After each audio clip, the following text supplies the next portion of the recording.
When marine world scientist David Bain determined that a school of killer whales who had found their way into a lake in Alaska were starting to die, he put out a call for additional help. Marine animal supervisor Bill Winhall and another expert from SeaWorld of California flew in to help. How's it going, Wild Bill? We all had our different theories as to how the animals got in that particular lake. I felt that they had probably chased the salmon in, and the excitement of it happened to swim through at the ideal time. And they were too afraid or confused to get out. That's pretty challenging. We had to decide, what are we going to do to try to get them out of there? The highest tide tomorrow, The highest tide's tomorrow, right? We talked about the possibility of hurting them. But I had some doubts because I know in my work with whales and dolphins that sometimes they do hesitate going through a narrow channel. Because of their mere size alone, you want to be very, very careful. We didn't want anybody getting hurt. It was finally decided that none of them were going to get out of there alive. If we didn't get them out by the next high tide. As much scouting as we've been doing is worthwhile. Commercial fisherman Mike Farley helped round up local boat owners to take part in a rescue attempt. In that country, all you have to do is ask for help and you'll get help.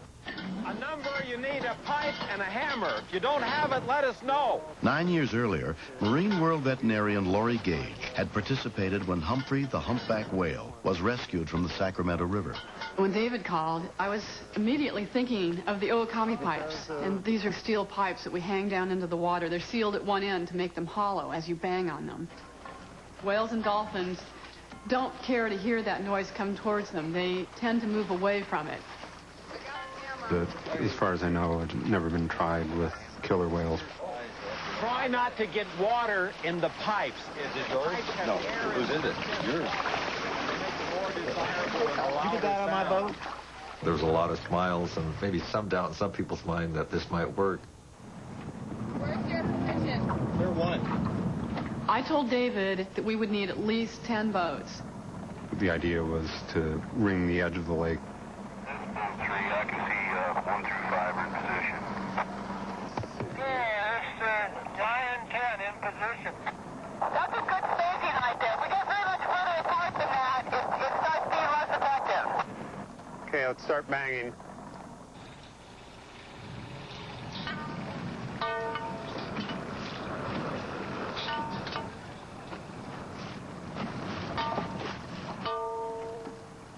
As soon as we started clanging those pipes, they all sort of herded together.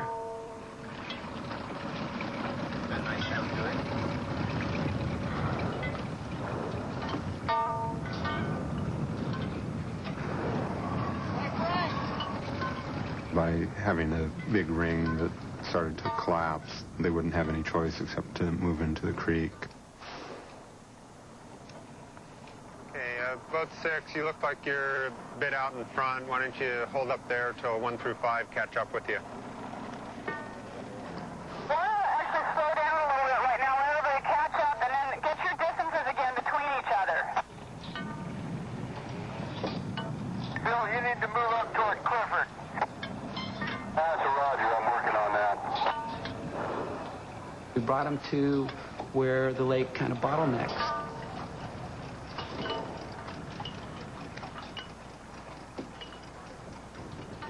The whales started slapping their tails, warning us to get back. Now's the time for everyone to kind of hold their position. If you push them too hard, they may panic at what's in front of them and dive down deep and come back underneath your boat, and you are lost. Because at that point, those whales have figured out that the pipes aren't such a threat to them.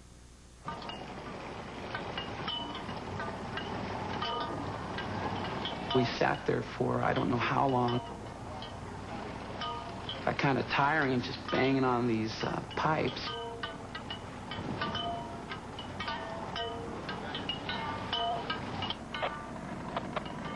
You got a nice rainbow behind you. While we were waiting, there was a large rainbow right over the tops of these killer whales, and we just looked at it, and we really just couldn't believe it. It was over the exit where they needed to go. I mean, it's just look up whales. You can see where you need to go here. You know, God's trying to help you a little bit. They had been hesitant, but it looks like they're moving forward again. They finally went around the corner and into the creek. We'll send somebody up to check out the rapids. The plan was to gently, slowly move the whales up to the area of the mouth of the rapids, hold them in that area until we reached that slack tide where there was very little current going either direction, and then push them again to get them to go through. I didn't really expect this to work. Pretty intelligent animal, and it's working a lot better than I thought it would. The test will be when they go through the narrows. We're going to be real shallow. I think they sense it, and they probably try their hardest to come back about it. Hey, Bill, you guys need to spread out more. There's a big gap here. It's going to push them down the wrong channel. Orange boat, back! Back! Get back! One point, they turned back toward the boats, and we all got very anxious.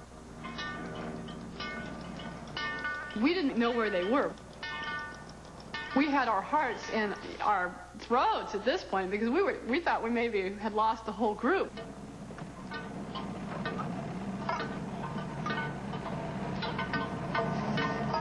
Here they go.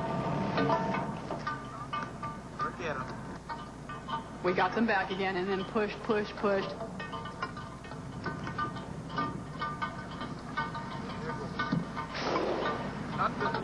going to be a cowboy. We had them in the mouth of the creek a little bit early.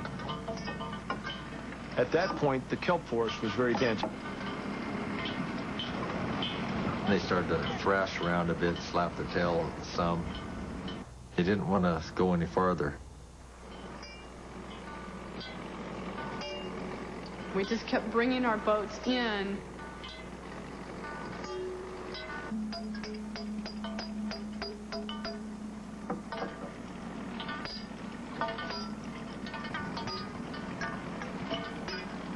Can you guys hold up? Hold on.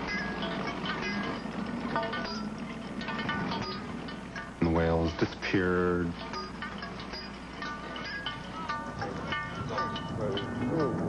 Easy. I'm set. We're going to stay with him. One whale broke through and went on through the kelp forest. Okay, I think somebody's rear end. They're going through.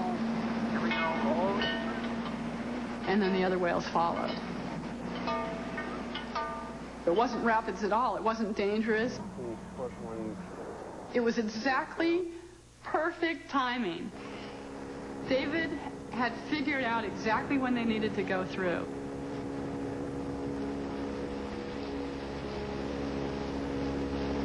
No sooner than they got out, they stopped. We saw seagulls surrounding them, which meant to us that they were feeding. They had been basically starving to death in the lake. Eventually, they broke out into the ocean, and I've never seen them move so fast.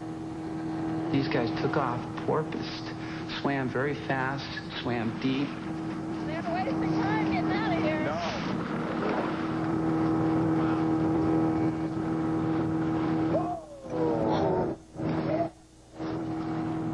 A movie script couldn't have done it any better. It just felt so rewarding, and it seemed so right. You're happy whales, we're happy people. What more can we ask? A beer. Hey! On that day, the volunteer rescuers succeeded in herding 7 of the 8 whales out to sea. What we saw in all of this was 2 competing marine parks. Corporate America, volunteers, commercial fishermen, all coming together in a real citizen effort to make it happen. Look, there's that big smile on the line. Oh, I see. It just went as perfectly as if these people had been driving whales all of their lives. We're going to go go bid the whales farewell, get a close-up of them, and then head back. In terms of a life's experience on a scale of 1 to 10, this is definitely a 10.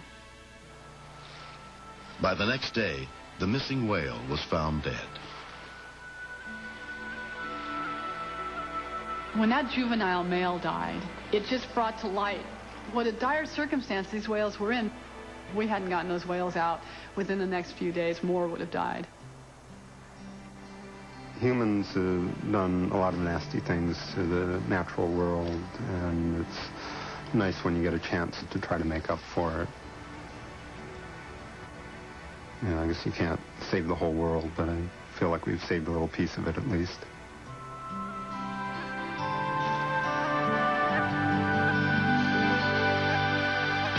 Next. Here, Daddy. I tell him not to panic when bees come, just to be still. Morning out here.